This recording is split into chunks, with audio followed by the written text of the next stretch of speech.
করবেন। হ্যাঁ হ্যাঁ, এখানে কোথায় থাকেন? হ্যাঁ দিদি, হ্যাঁ আমি লুকসান চা বাগানে ম্যাডাম। আচ্ছা, এখানে আমরা এই লুকসান চা বাগানে আজকে এসেছি। তো আসার পর আমার এই দিদির সাথে পরিচয় হলো। উনি এই পাশেই থাকেন, এখানে দেখভাল করেন এই বাংলোটা।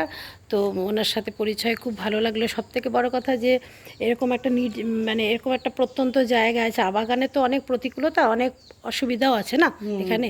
তার মধ্যে আপনি বাচ্চাদেরকে বড় করেছেন। তো কয় ছেলে মেয়ে আপনার? আমার 2 ছেলে 1 মেয়ে। হ্যাঁ, বড় ছেলে ছেলে 12 পড়াশোনা করে ফার্মাসিস্ট, এখন ওষুধের দোকান করেছে। কোথায় ওটা? ওরা লুকসান বাজারে। লুকসান বা লুকসানটা তো অনেক ভেতরে না? হ্যাঁ মানে চাপ, হ্যাঁ হ্যাঁ, মানে শিলিগুড়ি থেকে তো অনেকটা দূর। হ্যাঁ, আর এইখান থেকে 1 কিলোমিটার দূরে। ছেলে হচ্ছে ওষুধের দোকান করেছে। কত বয়স ওর? ওর 22 বছর বয়স। 22 বছর না, সরি 24 বছর বয়স। ও, আর তারপরে তো ছোট ছেলে। না, তারপরে মেয়ে 2 বছরের ছোট মেয়ে। হ্যাঁ, আর 2 বছরের ছোট ছেলে। মেয়ের তো বিয়ে হয়ে গেছে, বিয়ে হয়ে পড়াশোনা করে ব্রাইডাল মেকআপ কোর্স করেছে বললেন তো। ও হ্যাঁ হ্যাঁ। আর জামাই কি করে? জামাই হচ্ছে ওই কম্পিউটারের দোকান। আচ্ছা, ছোট ছেলে কি করছে? ছোট ছেলে হোটেল ম্যানেজমেন্ট করছে। কোথায় থেকে 12 কত অবধি মানে কলেজে পড়েছে না 12? কলেজে পড়েছে। কোথায়? এই যে মালবাজার কলেজ। আচ্ছা, তারপর? তারপরে উনি আর ও তো করবো না বললো, পড়াশোনা আর করবো না, আমি কোনো কোর্স করব। তারপরে আমি ওই হোটেল ম্যানেজমেন্ট চুজ করছে, হোটেল ম্যানেজমেন্ট করে দিছি।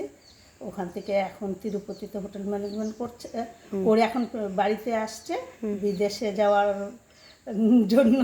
বিদেশের স্বপ্ন দেখতেছে যাবে বলে। কথাবার্তা হয়েছে, পাসপোর্টও হয়ে গেছে। কবে যাবে? এখনো মানে ঠিক হয় না, ইন্টারভিউ দিচ্ছে। আচ্ছা আচ্ছা আচ্ছা। ক্রুজে, ও বাহ, ক্রুজের জন্যই, যে জাহাজে করে না ওগুলা, এখন তার জন্য নিচ্ছে। তবে এর মধ্যেই হয়ে গেলে চলে যাবে। তো 3টা ছেলে মেয়েকে আপনি কষ্ট করে পড়াশোনা করে, বাগানের এই কাজ করে, এই দেখভাল করে, তাই না? কত কষ্ট করেছেন।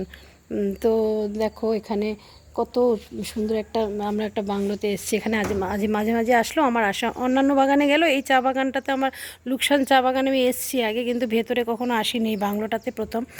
তো আমার হাজব্যান্ড আসেন বিভিন্ন কাজের সূত্রে। তো এই দিদির সাথে আমার পরিচয় হলো। আমি অনেক গল্প শুনেছি যে খুব ভালো, আমাকে প্রত্যেকবারই আমার হাজব্যান্ড বলে যে খুব ভালো। তো চলো আজকে তোমাকে নিয়ে যাই, আমার একটু কাজ আছে, তুমি বসবে। তো আস্তে আস্তে ওনার সাথে পরিচয় হলো, উনি আমার খুব যত্ন আত্তি করছে। আসতে না আসতেই জল দিলেন, গরম জল, তারপরে যা যা লাগছেন দিচ্ছেন। তারপর পরিচয় হতে হতে আমার এত ভালো লাগলো যে আমার খুব ভালো লাগে যারা কষ্ট করে ছেলে মেয়েকে বড় করে। তো আমি বললাম আপনার একটা ভিডিও করবো? বলো হ্যাঁ করুন। তা আমি ওনার ভিডিও করলাম। তো দিদি আপনার এই কথাগুলো আমার কাছে থাকলো। হ্যাঁ, আপনি কিছু বলবেন? আর কি বলবো, ছেলে মেয়েদেরকে কীভাবে বড় করতে হয়, মা বাবারা কত কষ্ট করে, সেই নিয়ে কিছু বলার থাকলে আপনি বলুন। আপনার মতো অনেক মায়েরা তো অনেক কষ্ট করছে। ওই তো আমাদের বাগানের চাকরি, এই দিয়েই সংসার, এই দিয়েই আমাদের ছেলে মেয়ে বড় করতে হয়। আমাদের তো বেশি বেতন না, এখানে 250 টাকা মাত্র পাই আমরা। ওই দিয়ে আমাদের সব সংসারের যাবতীয় খরচ বলেন, আমরা এরকম মানে বিয়ে বাড়ি নিমন্ত্রণ সব ও দিয়েই করতে হয় আমাদের। 250 টাকা করে প্রতিদিন হিসাবে? প্রতিদিন হিসাবে। আর এমনি চা শ্রমিক যারা আছেন তারাও তো তাদের 250 টাকা, কিন্তু ডিপার্টমেন্ট হিসাবে একটু ফ্যাক্টরি মানে অন্য, ওদের আর একটু আলাদা, আমাদের আলাদা এরকম।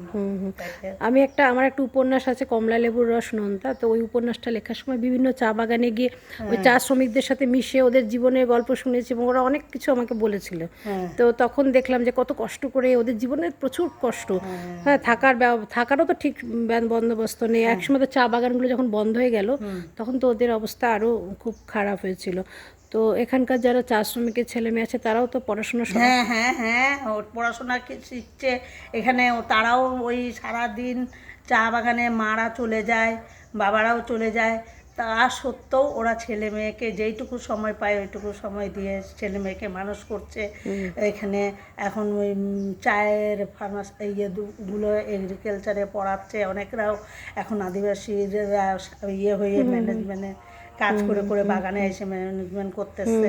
আপনারা কি আদিবাসী? না, আমরা আদিবাসী না, আমি আমার সূত্রধর। আচ্ছা আচ্ছা আচ্ছা। এখানে কত বছর আছেন? আমাদের এখানে তো বাবা বহু বছর, ও মানে জন্ম 70 বছর, হ্যাঁ, জন্মসূত্রে জন্ম, হ্যাঁ। আপনার আপনার ছোটবেলা এখানে, হ্যাঁ হ্যাঁ হ্যাঁ, বিয়ে আমরা এখানে, বিয়ে আপনার এখানে। বাবা মা সব এখানে, হ্যাঁ, এইখানে থেকে আপনাদেরকে বড় করেছে, আপনারা আবার বিয়ের পর আপনার ছেলে মেয়েদেরকে বড় করেছেন, মানে এটা তো একটা বিরাট ব্যাপার। হ্যাঁ এবং আপনার জীবনেও আমি আমার গল্পের মধ্যে তুলে ধরবো। হ্যাঁ, আমার বাবা মারা তো ছোটবেলায় বাংলাদেশ থেকে চলে আসছিলেন, ও, বাংলাদেশ। ছোটবেলায় ও বাংলাদেশে।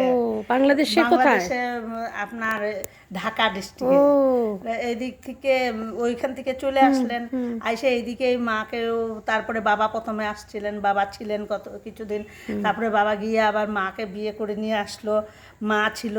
তো ওনাদের ইয়ে ছিল না যে এখানেই থাকবে বলে। পরবর্তী যখন আমরা জন্ম নিচ্ছি, বাচ্চা কাচ্চা হচ্ছে, পরিবার বড় হয়েছে, তখন আর উনি যেতে পারলো না বাংলাদেশে ফিরে। তো যেতে পারলো না, এখানেই বসবাস হয়ে গেল। এখানে ওনার মাকেও নিয়ে আসছিল, এখানেই ওনার মাও ইয়ে মারা গেছেন। তারপরে এরকম আর তো আমাদের বাংলাদেশ যাওয়া হলো না, এখানকারই বাসিন্দা। গেছেন আপনি বাংলাদেশে? না না, যাইনি। আমিও তাই, কোনোদিনও আমার খুব যাওয়ার ইচ্ছা ছিল বাংলাদেশে, এখন যাই হোক। হ্যাঁ। তো মোট কথা এখন এখানে এই জায়গাটাকে ভালোবেসে ফেলেছে। হ্যাঁ হ্যাঁ, আমরা এই জায়গাকেই ভালোবাসি, আর কিছুদিন এখানেই দেও। তাই তো, না না, যেখানে যেই জায়গা, যার জন্মভূমি, যার যেখানে বেড়ে ওঠা, তার কাছে সেই জায়গা সবচেয়ে বেশি হ্যাঁ, মূল্যবান। আমরা এখান থেকে আর কোথাও যাব না।